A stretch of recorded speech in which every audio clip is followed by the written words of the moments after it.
Hey, what's going on, everybody? Welcome back. In this video, we are looking at the NBA slate for Wednesday. We have 4 games tonight starting at 7 o'clock. So last night's action, a couple of blowouts between the Celtics and the Lakers. We kind of made up for that with an awesome game to watch between the Blazers and the Nuggets. If you live on the East Coast, that one did run late. Double overtime. Lillard just kept hitting shots, keeping the Blazers in it until the end, where McCollum unfortunately stepped out of bounds and Lillard wasn't able to get a shot up to maybe send it to the third overtime. But my God, Lillard was awesome to watch last night. Jokic did his thing as well, and Michael Porter Jr. stepped up nicely. If only Composite could have scored 10 points, that would have been nice for my parlay. But let's go ahead and get into this one. As always, appreciate if you guys hit the like button, subscribe if you haven't already. And let's get started with the point guard plays today. We have some big injury news on this slate. Joel Embiid is doubtful. And the Wizards, they're going into Philly. I know the Sixers are very good at home, but they're about like a plus 200 right now in the sports books going into Philly without Embiid.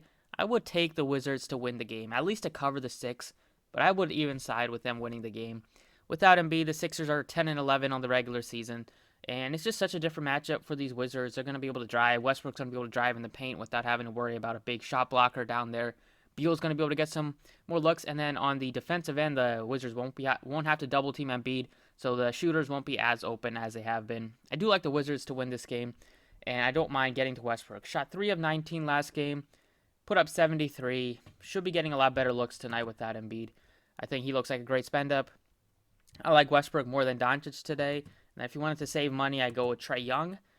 Might be running a special parlay tonight on for a single game parlays. You can check out Twitter if you want to run that.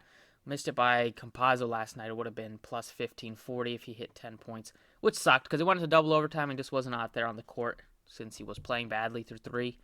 But Young is $8,900. I think the Hawks will also close this one out here in New York against the Knicks. Trae Young's been playing great this series, shooting a lot of threes, been making a lot of them. He's been making a lot of plays with the facilitating, 9 assists, 14. He's averaging about 10 plus assists this series, playing big minutes. And he lost a couple of minutes due to the blowout last game. But I do like Trae Young tonight as well. He's just super safe, and we know how hostile this crowd is going to be, especially with the Knicks on the brink of elimination. We could see some crazy stuff happen. Trae Young, I like him more than John Morant. Morant's been playing great going into Utah here. After an awesome Game 1, when Donovan Mitchell came back Game 2, things kind of changed. The Grizzlies had a chance to win last game, but the Jazz just made some more shots in the last couple minutes of the game. Morant's been a reason why the Jazz haven't been able to blow out the Grizzlies. He's been awesome. When the games where Brooks and Valanciunas got into foul trouble, Morant was the only guy that stepped up and played really well. Played 43 minutes, put up 62. I would still expect him to have a good game. He's still behind Trae Young, though, for me. And then I like Ben Simmons. You have to like Ben Simmons without Embiid. Will get you more looks. He hasn't been able to hit his free throws. He is 5 of 20 from the free throw line. That is about 20%. So that is obviously, or 25%. That is not going to get the job done. That's just pretty embarrassing. He's still going to get you assists. He's still going to drive to the paint. Gafford started last game. He was good with the blocks, like 5 blocks. I think Simmons looks fine as well. I like Young a little bit more, though. And then you can go with Derrick Rose at $7,300. And then for value here, it's basically like Tyrese Maxey, maybe George Hill, and then possibly you can look to like Reggie Jackson at $4,700. At shooting guard, we have Bradley Beal, Paul George, and Donovan Mitchell above 8K. I like the price tags on Mitchell a lot and Paul George. Beal also looks appealing at 93. I like Westbrook a little bit more than Beal, but I don't mind getting to Paul George or Donovan Mitchell. I say Mitchell is probably my favorite based on the price tag at only $8,200, and I do like Kawhi Leonard a little bit more than Paul George, so there's that reason. You can go a little bit cheaper for a Derrick Rose. Dylan Brooks has still been doing good this series for the Grizzlies. Been there, they're one of the better scorers for the team. Takes a ton of shots. Been hitting a lot of his shots, except for 3-point line. He's been struggling recently. I just think that the Grizzlies gave it a big run. They've been playing very tough. Even in the play-in games, they played very tough, and those games went to the wire. I would say that I think their time has come to an end. Unfortunately, the run is going to come to an end tonight. I would definitely take the Jazz to win this game. And then I don't mind getting to Hardaway. He was awful last game, like the entire like the entire team was. Expect him to bounce back. He's been struggling shooting last couple games, but he's still a guy that can get hot and put up like north of 30, north of 40. And then for value, it is basically Kevin Huerter at only $4,300. I really don't mind getting to him. He plays about mid 20 minutes off the bench. Possibly can get into the high 20s depending on if Collins is in foul trouble or if DeAndre Hunter is just not playing well. So it's basically like Hunter and Huerter kind of split some of those minutes here. But Huerter I would give the bump even though he comes off the bench because Hunter is still a guy that I think they still want to ease into action a bit, and he hasn't been playing a lot this season because he was hurt. And then I don't mind getting to like a Grayson Allen at $3,800. Small forward is going to be Kawhi Leonard as my favorite pay-up. Leonard has put the team on the back after they were down 0-2. Even in the first two games where they lost, he was awesome in those. Kind of saved his energy for the playoffs. He wasn't doing much in the regular season, just kind of taking it easy. But these playoff games, he's been playing huge minutes, not really coming out of the games here. It was a blowout last game, so he only played 35, lost like 5 or 6 minutes, maybe 7 minutes in that one. Would have easily topped 60 plus. But he's just been doing his thing. And at home here against the Mavs, they really don't have anybody to slow him down. So I got to go with Kawhi Leonard as my favorite power forward play or favorite small forward play.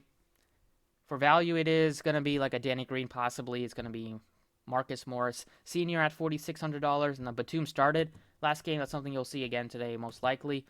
And he's fine at $4,300 too. I think I like Morris a little bit more at $4,600. Just get a guy that is going to be playing some small ball center for them. Possibly can get you a double-double, but at least he'll be out there for like mid-30s in minutes, I would assume. Other guys at power forward that look appealing are definitely Tobias Harris. You can go to a John Collins, a Jaren Jackson. They're both affordable. Even like Anderson, I like at 64. But for value, it's going to be Danilo Gallinari, $4,400. He's very cheap. He comes off the bench, but just like when Collins is in foul trouble, sometimes they like to play Collins at the 5 and play Gallo at the 4 when Capella's on the bench. He's going to play mid-20s in minutes. He's been hitting his shots recently. He's a pretty streaky shooter, and at only $4,400, you're getting a guy that with 30-point upside can knock down some threes. And he should be out there and get you some rebounds as well. I don't mind going to him at all at $4,400. But at the forward spot, it's got to be Tobias for me, 70. I got to get at least one of Embiid, or one of Simmons or Tobias in the lineup without Embiid. And it's got to be Tobias who's going to be taking a lot of the shots, going to get a huge usage rate, and he's been also going to see a big uptick in the rebounding. Over at center, without Embiid, I don't know if you need to pay up here.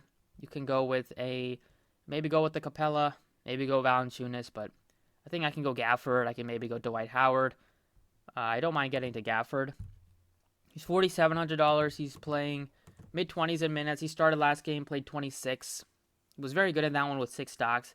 He's going to be very good tonight, possibly without Embiid. They could run it, maybe a different lineup if they play Mike Scott at the 5 or Ben Simmons at the 5. But I would still like to see Gafford play mid-20s. Embiid only played a few minutes last game, and Gafford still played 26. So still would, I still assume that Gafford is going to be playing at least mid-20s in minutes, and he's a pretty efficient player. Westbrook looks to him at the basket. He can get you some blocks and some rebounds. The last guy I'm going to plug in is Gallinari. $4,400, just nice price tag on him. The Hawks here looking to close out the Knicks in Game 5. I think they can do it. It's going to be a close game, I would think, but I'd like Gallo to play some good minutes, hopefully hit his shots, and he still gets you some rebounds, maybe a couple of assists as well. So that's it for DraftKings. If you wanted to know my picks on who's going to win, I'm going with the Wizards, the Hawks, the Jazz, and the Clippers to win these games. Let's go ahead and look at the FanDuel pricing. All right, on FanDuel here, point guard plays, you have Westbrook at 11.5. You can go down to a Trae Young at 88, or Ben Simmons, Morant. I really like that 8K range with Morant, Simmons, and Young. All three have big upsides. All three play big minutes. In the 7K range, I like Derrick Rose at $7,100. And then I don't want to really go with a cheap point guard just because there's like 5 or 6 guys that can put up 60 plus or 50 plus at least. I'm going to go with Trae Young again. I've been playing him this entire series. I think it's about time that he drops like 50 FanDuel points. Maybe puts up like 30 plus real life points. Double-double, monster double-double. Hits a bunch of threes. At shooting guard, I like Paul George. Donovan Mitchell looks good as well at $8,300. And then for value, it is Tim Hardaway. And then Kevin Huerter, I like him as well. Only $4,500. He plays good minutes for them, even though he comes off the bench.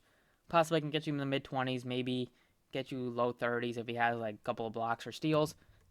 Especially if Hunter struggles again today, they will quickly go to like Gallo or Huerter instead. And they're both very nice. Well, Huerter's very nicely priced on FanDuel. They are both very nicely priced on DraftKings. Small forward, there's only one pay up, and if Kawhi goes for like double, if he has a chance to go double out of any of the other guys here, I got to go with him. He's $10,300. Next guy is Bogdanovich, $6,900. I would say I like Kawhi the most. Other guys I'm looking at are like Kyle Anderson, Rui Hachimura. Batum is $5K already, so he's not the best price tag. And then maybe you can go to like a Finney Smith or a Josh Richardson, but those are kind of just pump plays in 150 lineups. Power forward, going with Tobias. Gonna be my favorite Sixer to target today. Just expect him to shoot like 25 times tonight.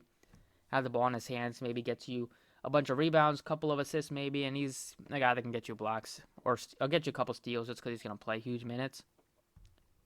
Got to go Tobias. Other guys I like are Porzingis a little bit, Jaren Jackson. And then for value, you still have Morris is very nicely priced at $4,400. And they're not going to have Bertans today. So that just kind of secures Gafford to play good minutes. And then over at center here, if you wanted to go to a cheap position, it's going to be maybe like a Taj Gibson at 45. He plays like 20, 25 minutes for them. He can get you like low 20s in fantasy points, maybe high 20s. There's really no other pay up that I feel great about here because Gobert's 85 already, Capella's 8K, Valanciunas is 77. Feel like if anybody can do well point per dollar wise, it might be like a Dwight Howard or might be like a Noel or Gibson. So I'm going to decide with Gibson. I know I never really like playing him, but I think I might just like to pay up at like for Kawhi Leonard, maybe pay up for another point guard, maybe pay up for like a shooting guard instead of paying up at center. So that's just the only reason why. But that's it for this video. Thank you guys for watching. Best of luck tonight, and I'll catch you all next time.